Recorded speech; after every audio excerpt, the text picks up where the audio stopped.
I think that's such a hard question to answer. I would probably give a political response and say it depends on how you're evaluating a better job. I think the ceiling is much higher for Wisconsin, given the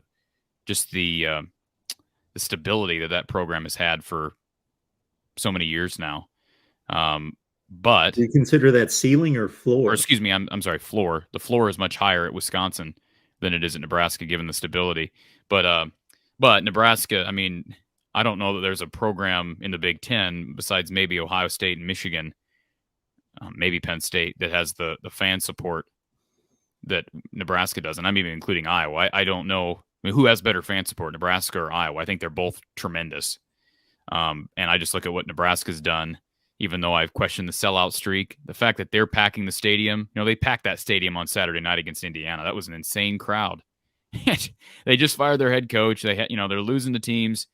I give them credit, Mark, because it's incredible. So I don't know. I think they're both different. If you're talking about a guy like Matt Campbell, boy, that would be a litmus test for Matt Campbell. Is there a ceiling on the Iowa State program, or is there a ceiling on Matt Campbell? That'd be a good way to evaluate him as the head coach. If he ends up going there and they end up being 8-4, 9-3, then maybe Iowa State fans say, hey, we can actually do better.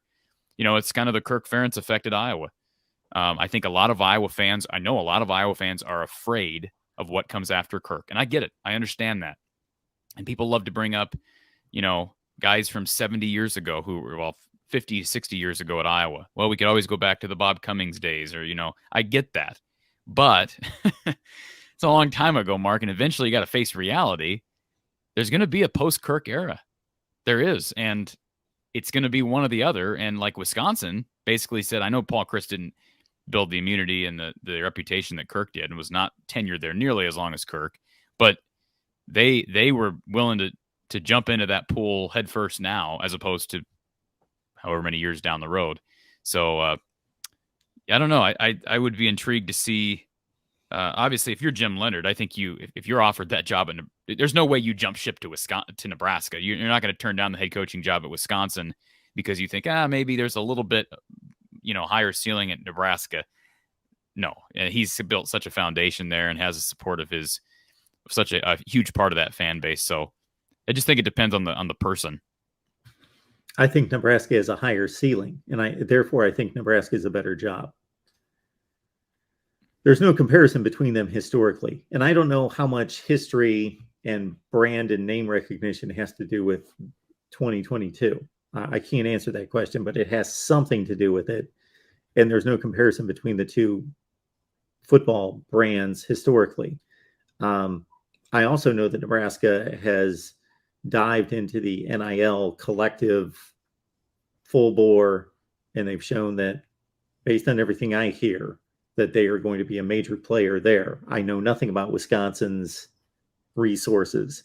Nebraska is breaking ground on new facilities that are going to be just as good, if not better, than what we've seen across the Big Ten. I don't know what Wisconsin's doing there. I don't pretend to know the status of their facilities, but I've never heard anything.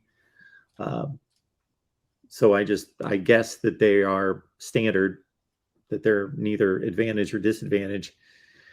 And so I would just think that as college football continues to be an arms race, that Nebraska seems more willing, more dedicated to playing by those rules. Although we get a pretty good indication that if Wisconsin's going to pony up what would have been $16 million, I guess it was negotiated back down to $11 million, that, hey, for a coach that's winning 9 and 10 games a year.